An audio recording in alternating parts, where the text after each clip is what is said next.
ज़्यादातर लोग इन्वर्टर्स को ऐसे ही रख देते हैं, लेकिन एक प्रॉपर ट्रॉली होती है तो ज़्यादा अच्छे से इन्वर्टर को आप ऑर्गेनाइज कर सकते हैं और लुक्स भी बेहतर लगती है। तो आज की वीडियो में प्लास्टिक और मेटल ट्रॉलीज़ के बीच में कंपैरिजन करेंगे, जानेंगे कि कौन से बेहतर है। शुरुआत करते हैं बिल्ड स्किल की हैवी ड्यूटी इन्वर्टर ट्रॉली की अनबॉक्सिंग से। बॉक्स के ऊपर बिल्ड स्किल की ब्रांडिंग है और भी नेसेसरी डिटेल्स आपको देखने को मिल जाती है इसके बारे में। सबसे ऊपर ही कस्टमर सेटिस्फेक्शन के लिए ग्रीटिंग कार्ड दिया है, जिस पे बिल्ड स्किल की कॉन्टैक्ट इन्फॉर्मेशन दी गई है इन केस आपको किसी भी तरह की दिक्कत आ रही हो प्रोडक्ट को इंस्टॉल करने में।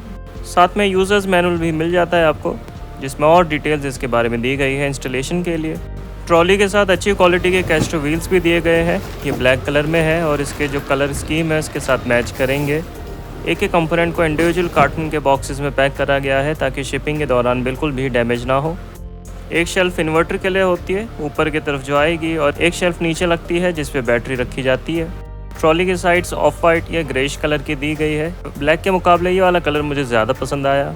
शुरुआत करते हैं कैस्ट्रो व्हील्स को इसके बेस में लगाने से। इनको लगाने के लिए खांचे दिए हुए हैं, उनमें आपको रख के दबाना पड़ेगा। थोड़ा ठीक ठाक दबाना पड़ता है इसको, बहुत ईजिली तो ये अंदर नहीं जाएंगे, और एक बार फिट हो जाएंगे तो अपने आप आराम से निकलेंगे भी नहीं। बेस में कुछ खड्डे दिए हुए हैं जिसमें साइड्स के नुक्के फंस जाते हैं। उसके बाद टॉप शेल्फ ऊपर रखी जाती है। लास्टली ट्रॉली के फ्रंट को भी लगा लेंगे, और इसमें चार तरफ लॉक्स दिए होते हैं जिनको अंदर की तरफ से अटकाना पड़ता है घुमा के। इस ट्रॉली में बहुत ही अच्छी फिनिशिंग है, कहीं भी अनइवन एजेस नहीं देखने को मिली। इसके अंदर स्पेस भी अच्छा दिया गया है, बल्कि अगर आपको ज़रूरत पड़ रही है एक प्लाईबोर्ड रख के 2 बैटरीज भी रखी जा सकती हैं। मेरे केस में फ़िलहाल मेरे पास एक बैटरी है 200 एम्पियर की, जो करीब 60 किलो के वज़न की है और आराम से ये ट्रॉली इसका वज़न ले लेती है। पहले इसी प्लाईबोर्ड पे बैटरी को मैंने रख रखा था ज़मीन पे, फ़िलहाल इस पे ही टेक देते हैं इसको। ट्रॉली की साइड्स और फ्रंट को असेंबल करने के बाद इसके चारों लॉक्स को भी अंदर से हाथ डाल के फंसाना पड़ता है। जब भी बैटरी में पानी डालना होता है, अगर आप फ्रंट से एक्सेस करना चाहते हैं तो इनको खोलना इसी तरीके से पड़ेगा। बैटरी रखने के बाद पूरी ट्रॉली को असेंबल करके फिर ही इन्वर्टर को लास्ट में रखेंगे। और बैटरी की केबल्स डालने के लिए भी एक स्लॉट दी गई है टॉप शेल्फ में। बिल्ड स्किल की ये इन्वर्टर ट्रॉली काफ़ी ज़्यादा वेल बिल्ट है अगर प्लास्टिक लुक में आप चाह रहे हैं, लेकिन अगर मेटल की ट्रॉलीज़ की बात करें तो वो भी मैंने ऑर्डर करी थी इसके साथ कंपेयर करने के लिए। प्लास्टिक के मुकाबले मेटल की जो ट्रॉलीज़ है ये इतनी वेल बिल्ट मुझे नहीं मिली ऑनलाइन, लेकिन जिसके बेस्ट रिव्यूज़ थे वो मैंने ऑर्डर करी थी। ये particular trolley neo star brand की है। इसकी फिनिशिंग काफ़ी अच्छी लगी, पाउडर कोटेड है पूरा ही फ्रेम इसका। कंपनी ने अपना कस्टमर केयर का नंबर भी दिया है इन केस प्रोडक्ट के साथ कोई भी इश्यूज़ आते हैं आपको। कैस्ट्रो व्हील्स जो इंक्लूड करे हैं इस ट्रॉली के साथ बहुत ही ज़्यादा वेल बिल्ट है। इंस्टॉलेशन के लिए बेसिक इंस्ट्रक्शंस भी दिए हैं, और साथ में जो कॉमन इश्यूज़ फेस करते हैं लोग उसके बारे में भी बताया है। इस ट्रॉली का जो पूरा फ्रेम है चौकोर माइल्ड स्टील के पाइप का इस्तेमाल करके बनाया गया है। इसको असेंबल करने के लिए भी इसी के साथ बोल्ट्स दिए गए हैं। कैस्ट्रो व्हील्स को कसने के लिए एक पाना भी दिया गया है, उसी की मदद से इसको कस लिया है मैंने। चारों तरफ के इसके बोल्ट्स कसने के बाद कुछ इस तरीके की ये देखने को मिलेगी। लेकिन एक चीज़ इसको असेंबल करने के बाद मैंने नोटिस करी वो ये कि इसका वेट बहुत ही ज़्यादा हल्का है। इस ब्रांड ने अमेज़ॉन के अपनी डिस्क्रिप्शन में 5 kg का स्पेसिफाई करा है वेट इस प्रोडक्ट के लिए, लेकिन इसका वेट केवल 4 किलोग्राम्स है। ये स्पेसिफिकेशन जो मैं आपको बता रहा हूँ उस वक्त दिखाई जा रही थी जब मैंने इस प्रोडक्ट को ख़रीदा था। वीडियो एडिट होने और अपलोड होने में कुछ समय लग जाता है, इस कारण से हो सकता है कुछ चेंजेस आ गए इस प्रोडक्ट की स्पेसिफिकेशंस में।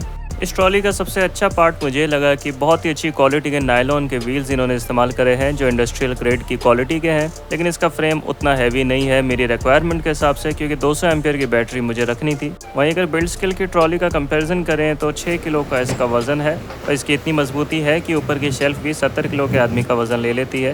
यार अपनी ट्रॉली के साथ ये आप ट्राई मत करना। और मेटल ट्रॉली पे मैं इस तरह का कुछ अटैम्प्ट नहीं कर सकता था, नहीं तो मेटल के पाइप्स और जो शेल्फ थी बहुत ईजिली बेंड कर जाती। ट्रॉली का मटेरियल प्लास्टिक का है या मेटल का है इस बात से ज़्यादा निर्भर ये करता है कि किस तरीके से उसको इंजीनियर करा गया है। प्लास्टिक भले ही एक वीक मटेरियल है स्टील के मुकाबले, लेकिन अगर ठीक से इंजीनियरिंग करके डिज़ाइन करा जाए प्रोडक्ट को तो ज़्यादा मजबूती दे सकता है मेटल के मुकाबले। क्योंकि आजकल बहुत से रेडीमेड फर्नीचर में मैंने एक ट्रेंड देखा है कि बहुत ही पतले पाइप्स का इस्तेमाल करते हैं ये, भले ही वो मेटल के होते हैं लेकिन मजबूती उनमें नहीं होती। तो कोई भी ट्रॉली अगर आप ले रहे हैं प्लास्टिक की ही ले रेडीमेड में, या फिर आप मेटल में अगर ट्रॉली चाहते हैं ज़्यादा ड्यूरेबिलिटी के लिए तो किसी से वेल्ड करवा के आप उसको बनवाएं, वो ज़्यादा अच्छा रहेगा। इस बात का ध्यान रखें कि ट्रॉली थोड़ी सी जगह लेती है। एक इन्वर्टर के साथ 1 या 2 बैटरी के सेट में तो एक ट्रॉली आप आराम से रख सकते हैं, लेकिन अगर आपके पास मल्टीपल इन्वर्टर्स हैं और ज़्यादा बैटरीज आपके हैं, इस बैटरी बैंक आप पूरा बना रहे हैं, तो उस केस में आपको बैटरीज डायरेक्टली फ्लोर पर रखनी पड़ेगी और एक एंगल पे आप वॉल माउंट कर सकते हैं इन्वर्टर को। वो ज़्यादा स्पेस सेव करेगा और ज़्यादा ड्यूरेबल भी रहेगा। अगर इनकी कीमत की बात करी जाए तो बिल्ड स्किल की ट्रॉली आपको 1800 रुपीज़ के आसपास मिल जाएगी। अगर मेटल ट्रॉली की बात करें तो इसी प्राइस पॉइंट पे ये भी आपको मिल जाती है अलग अलग ब्रांड नेम से। इन सभी प्रोडक्ट्स के करंट प्राइसेस चेक करने या इन्हें खरीदने के लिए वीडियो के डिस्क्रिप्शन में लिंक्स दिए गए हैं, उन पे जाके आप चेक कर सकते हैं। मुझे उम्मीद है वीडियो आपको पसंद आई होगी। अगर आपके कोई भी सवाल है इन्वर्टर की ट्रॉली से जुड़े हुए तो कमेंट्स में ज़रूर पूछ सकते हैं मुझसे।